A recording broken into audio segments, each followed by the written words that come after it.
The 44 days of war in Artsakh, also known as the Nagorno Karabakh.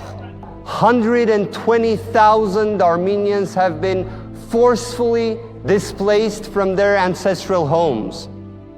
As of now, as we speak, centuries-old churches and monasteries have been vandalized, denying Christian Armenians the chance to visit places of worship, places which housed saint relics.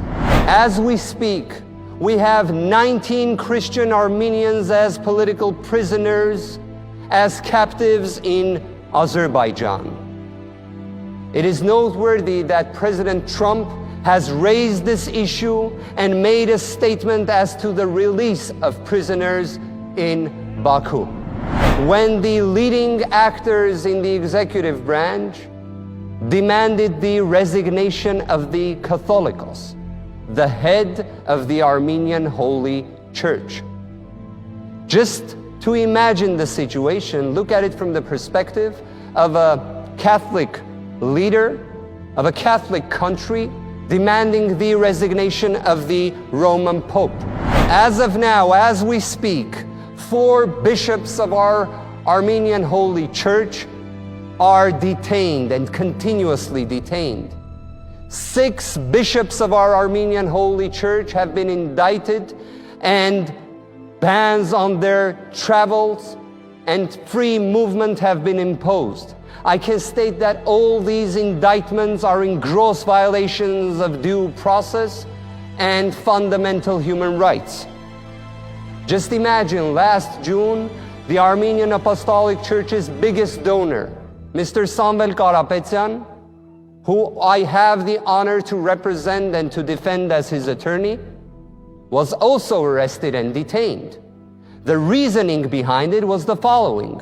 A journalist asked a question in regards to the persecution of the Armenian Church, in response to which he answered that he always stood by the Armenian Church and that he will defend the Church, and I quote, "in our way." For these 2 words alone, and based on the public statements by the leading actors in the executive branch, including the Prime Minister, hours later his house was raided, he was arrested and detained for more than 200 days in the harshest conditions possible. That pre-trial detention transformed into a form of punishment, which is unacceptable. And we have the biggest donor of Armenia. We have our holy spiritual leaders as political prisoners in our country.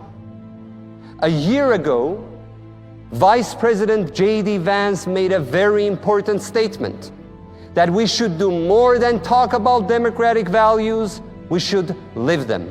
Dear colleagues, I pray that together we will be able to better protect and better promote religious freedom.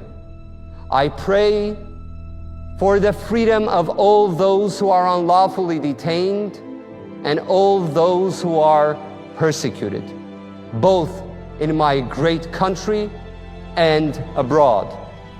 And I want to thank the IRF Summit for this opportunity to have this speech in the land of the free and the home of the brave.